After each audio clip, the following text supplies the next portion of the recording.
조언을 구하려는 건 아닙니다. 다만 누군가 단 한 사람이라도 말을 해줬으면 좋겠어요. 제가 처음이 아니라고, 환각이 아니라고요.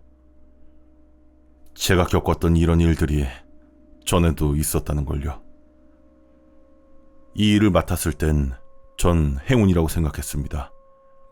오지에 있는 산불 감시탑에서 2주간 혼자 근무하고 전기도 통신도 끊긴 상태에서 현금으로 급여를 받는 조건이었죠.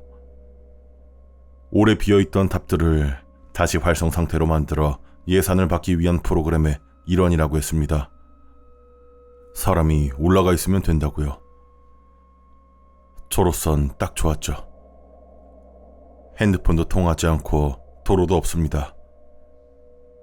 헬리콥터로 내려주고 하루에 한 번 무전으로만 확인하죠. 책과 노트, 커피, 그리고 즉석식품을 필요 이상으로 챙겼습니다. 지루할 거라고 예상했고 그게 계획이기도 했죠. 탑은 생각보다 오래된 구조였습니다. 2차 대전 시기쯤 만들어졌을 법한 철골에 수직 사다린 약 12m였고 올라갈 때마다 끼익거렸습니다. 꼭대기에는 사방이 통유리인 단칸방과 바닥의 트랩도어, 안쪽에서 잠그는 두꺼운 금속 걸쇠가 있었습니다. 첫 발을 들이자마자 무언가가 어긋나 있다는 느낌을 받았습니다. 잘못된 건 아니었지만 분명히 낯설었어요. 한낮인데도 실내가 바깥보다 차갑고 공기는 기퀴하지도 탁하지도 않은데 이상하리만치 멈춰 있었습니다. 마치 의도된 정적처럼요. 처음 며칠은 예상대로 흘러갔습니다. 느리고 무사하게. 전 책을 읽고 메모를 하고 구름을 보았습니다. 산불 소식도 동물의 흔적도 바람도 거의 없었습니다. 그런데 그 침묵은 평화롭지 않았습니다. 붙들려 있는 침묵 같은 그런 느낌이었죠. 그러다가 긁는 소리가 시작됐습니다. 희미했고 일정하지 않았으며 언제나 밤에만 들렸죠. 처음에는 새나 다람쥐가 철골을 타는 소리려니 했어요. 그런데 그 소린 늘 같은 자리에서 났습니다. 바닥 북동쪽에 있는 모서리 아래쪽이었어요. 손전등을 들고 여러 번 그 지점을 살폈습니다. 볼트와 프레임을 확인했지만 틈도 없었고 새 둥지 같은 것도 없었죠. 그런데도 소리는 계속 이어졌습니다. 손톱이 천천히 나무의 원을 그리면서 파고드는 소리였습니다. 넷째 밤이 되자 잠을 이룰 수 없었습니다. 바닥 아래에서 무언가가 계속 원을 그리는 모습만 떠올랐습니다. 그때 첫 번째 메시지를 발견했습니다. 무언가로 쓴 게 아니라 새겨져 있는 자국이었습니다. 깊진 않았지만 분명 의도를 가지고 파들어간 흔적이었고 책상 아랫면 바닥에 누워 고개를 넣어야 보일 만한 자리에 그게 있었죠. 딱 6줄이었습니다. 해가 지고 나선 나가지 마라. 사다리의 부름에 응답하지 마라. 그것에 손을 보지 마라. 네 이름을 말하지 마라. 그리고 무엇을 하든 바닥에 있는 해치를 열지 마라. 속이 뒤집혔습니다. 제가 쓴 게 아니었습니다. 책상은 건드린 적도 없었어요. 한참을 바라보다가 무전기를 이용해서 본부에 보고했습니다. 본부에선 오래된 낙서일 거라고 했죠. 10년 전에 이곳에 배치됐던 누군가가 오싹한 글귀를 곧잘 새겼다는 이야기까지 하면서 그들은 그냥 웃어넘겼습니다. 그러면서 제가 지금 사람 사는 곳에서 100마일은 떨어져 있다는 사실을 다시 한번 상기시켜 주었습니다. 하지만 그 설명만으론 다음날 발견한 7번째 문장을 설명할 수 없었어요. 방금 새긴 듯이 선명했기 때문이죠. 그건 지켜보는 걸 싫어한다. 창틀에 새겨져 있었어요. 그 뒤로 저는 밤마다 모든 불을 켜두었습니다. 그런데 자정 무렵 전기가 한번 깜빡이더니 소리가 들렸습니다. 노크 소리였습니다. 바닥에 있는 트랩도어 아래에서 울렸죠. 소리는 사다리 아래도 탑의 외부도 아니라 방 안, 바닥 밑에서 들려왔습니다. 전 움직이지 못했고 해치만 바라보았습니다.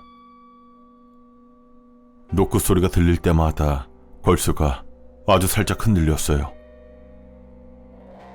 비틀거나 밀어붙이는 것이 아니라 잠겨 있는지 확인하듯이요. 그리고 속삭임이 들렸습니다. 그것은 제 이름을 불렀어요.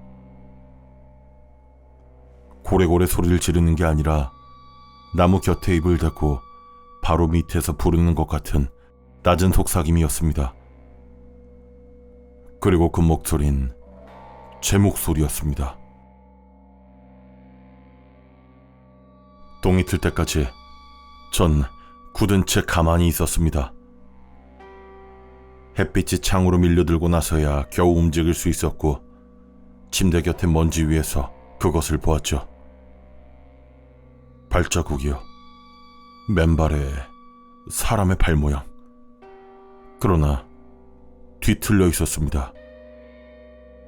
발가락이 뒤를 향해 있었어요. 다음날 저는 꿈이었을 거라고 스스로를 설득하려고 했습니다. 창문을 모두 열어 바람을 들이고 찬물로 몸을 씻고 루틴을 억지로라도 유지했습니다. 그때 문득 나무들이 눈에 들어왔어요. 나무들은 더 가까워져 있었습니다. 그냥 그렇게 느낀 게 아니라 실제로요. 원래 탑 주변엔 지름 20m 정도의 공터가 있었습니다. 그런데 지금은 소나무가 창턱 바로 아래까지 다가와 소나무 잎이 유리를 스치고 있었죠. 그때 사진을 발견했습니다. 침대 근처 마루판 사이에 접힌 채 끼워져 있는 사진을요. 흑백이고 발에서 가장자리가 말려 있었습니다. 수목 경계선쯤에서 멀리서 찍은 탑의 모습이었어요. 하지만 이상한 점이 있었습니다. 사다리 꼭대기 햇집 바로 아래에 형체가 하나 서 있었어요. 키가 크고 지나치게 말랐고 팔은 무릎까지 닿을 만큼 길었습니다. 손가락은 가느다랗고 길다랗게 늘어져 있었어요. 얼굴은 마치 번진 얼룩처럼 흐릿했고요. 마치 필름이 비틀린 것처럼 보였어요. 그런데 그 위 창문엔 누군가 유리에 이마를 기댄 채 안을 들여다보고 있었습니다. 그 사람은 제 자켓을 입고 있었어요. 제 것과 같은 모자, 어깨에 붙은 똑같은 패치.